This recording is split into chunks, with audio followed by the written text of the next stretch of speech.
Hi, this is Jue Ji from Austin, Texas.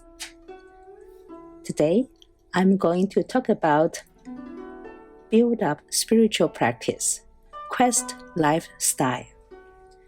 The Buddhist lifestyle is neither to be sought after through fashion models nor Vanity Fairs. It is a homecoming feeling. You feel at home in Buddhism. You listen to Dharma talks, attend chanting services, hang out with Buddhist friends, visit Buddhist temples, and so on. You have a sense of belonging, the affinity unifying you and others, like a piece of heavenly music. To be specific, as a Buddhist, you create a lifestyle that makes you feel at home.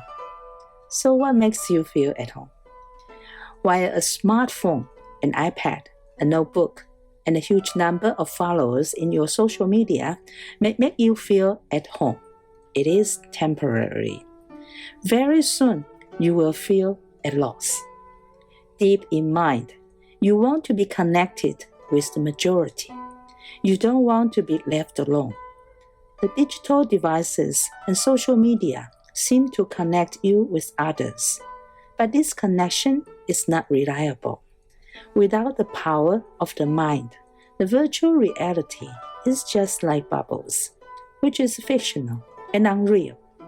But we do live in a virtual reality world nowadays. How to strengthen the power of your mind and feel at home when you are connected with the virtual world? Harmony can empower your mind. Harmony connects you and the world. For Buddhist monastic, there are 6 points of relevant harmony to follow when living in the Sangha order.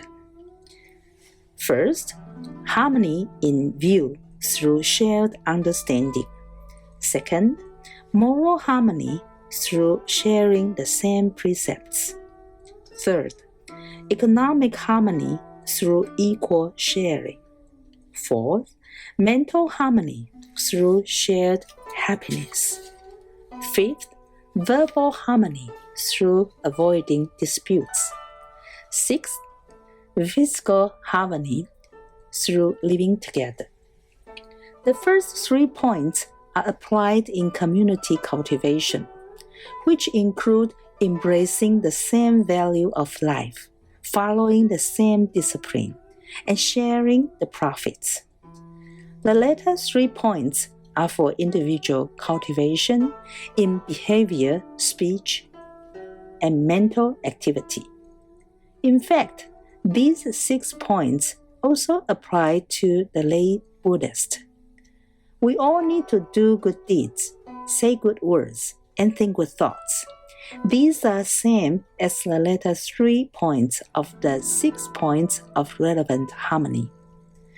At the same time, you all need to learn to practice the first 3 points of the 6 points of relevant harmony in order to live harmoniously in your community, such as your family, your colleagues, your friends, and so on.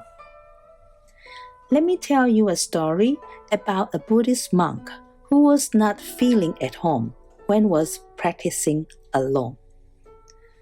Once upon a time, the Buddha was giving a Dharma talk to heavenly beings, the king, the royals, and their retinues at Vulture's Peak. Among the audience, there was a bhikkhu who had a very strong and stubborn personality. Knowing this person's characteristics, the Buddha sent him to a valley for practice. This valley was notorious for being demons' residence. The Buddha instructed this bhikkhu to meditate under a tree and focus on breath as the meditation object.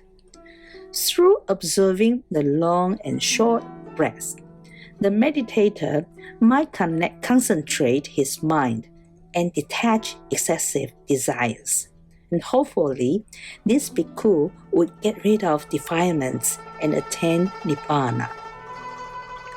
Upon arriving at the valley and preparing himself to meditate, he suddenly heard the sounds of demons talking to one another.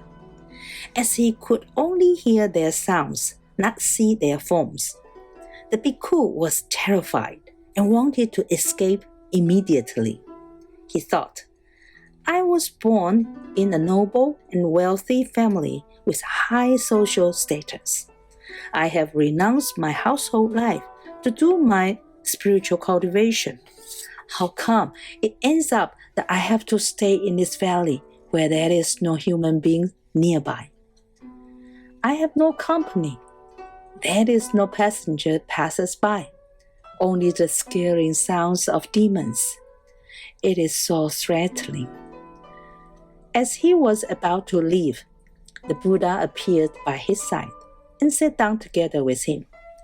The Buddha asked, When you were sitting here alone, were you scared? The bhikkhu bowed to the Buddha and replied, World Honored One, I have never been staying at a mountain all by myself before. I'm really scared to practice alone here. At that time, a wild elephant came nearby and lay down beside a big tree, thinking, how joyful it is to get away from other elephants. The Buddha knew what the elephant was thinking. Then the Buddha asked the bhikkhu, Did you know why the elephant came here? The bhikkhu replied, I don't know. The Buddha told the bhikkhu, This elephant has a huge family of more than 500 big and small elephants.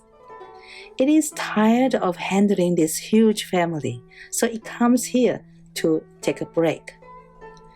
The elephant was thinking, how joyful it is to get out of the prison of my family bondage. Even animals, such as elephants, know to seek a life of leisure and serenity. Not to mention that you are a monastic. When renouncing your household life, you were seeking the truth and vow to liberate all beings. Now, why do you seek companies when just starting your spiritual cultivation? Foolish companies would only do you harm. It's rather that you practice by yourself. In practicing alone here, there will be no one to gossip with, nor anyone to argue against. Then it will be easy for you to attain enlightenment. Having heard what the Buddha taught, the bhikkhu contemplated on the Buddha's teaching, and soon he attained arhathood. The demons at this mountain also understood the Buddha's teaching. They not only took refuge in the Buddha, but also abided by the admonishment of not hurting people. In this story, the monk at first could not practice by himself. He didn't feel at home when he meditated alone in the valley. He was annoyed by the demons. The Buddha made use of the elephant's example to teach the bhikkhu that the calmness of the mind is not to be found with companies, especially harmful and ignorant people. One needs to be in harmony with oneself first, and that harmony comes from the cultivation of meditation. We need to fight against our excessive desires, especially the materialistic desires. We have to let go of competition with others, particularly the income we make and the followers we have in social media. Mindful concentration helps us find harmony inside our mind and outside with others. This is a lifestyle that we Buddhists should quest. It takes courage to create this lifestyle. It takes perseverance to live on it. Are you still wondering what the best lifestyle is for you? In fact, your mind has a blueprint for you long time ago. You just need to unroll the blueprint and read it full-heartedly. Practice the 6 points of relevant harmony. I am sure that you will feel at home, a very harmonious home.